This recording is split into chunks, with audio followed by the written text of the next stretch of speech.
Well, Canada's inflation rate, if you haven't heard, was up 8.1% in June compared with a year ago. That's the largest annual change since January of 1983.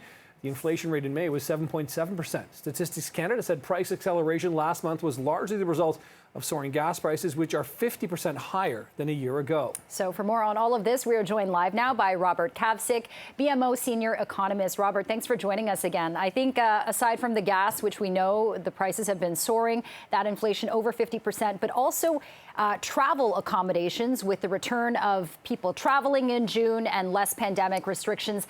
Travel accommodation also shot up to almost 50%. Yeah, and the real takeaway here is that there's not a whole lot of relief anywhere, right?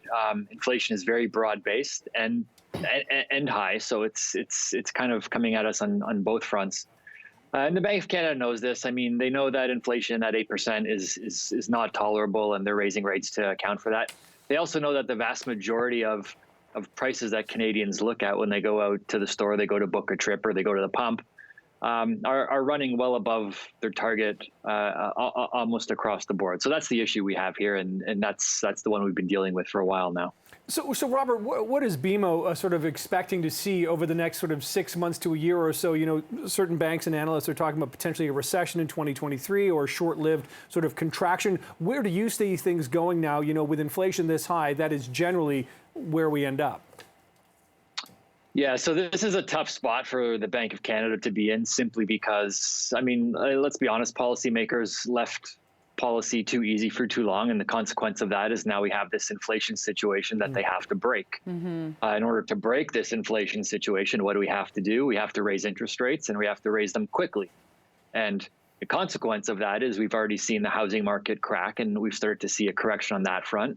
8% inflation is really eating into how much physical goods and service consumers can buy, so disposable income is getting a hit, and eventually this does take an economic toll when you tighten interest rates this quickly. So our view is that we may or may not go into recession technically, but we're quite confident that the Canadian economy is going to slow down significantly around the turn of this year, and we might go through a couple quarters where we don't have much growth at all, maybe a few negative prints as well.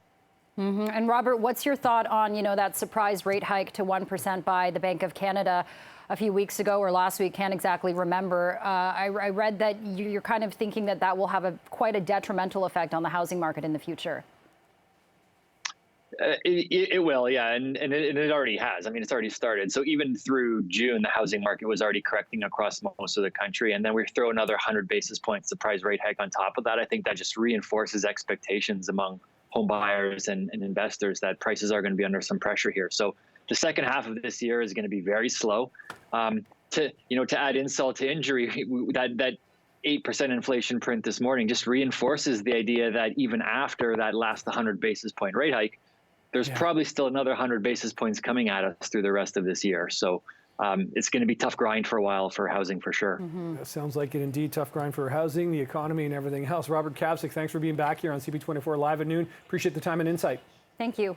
Great. Thanks, guys. Okay.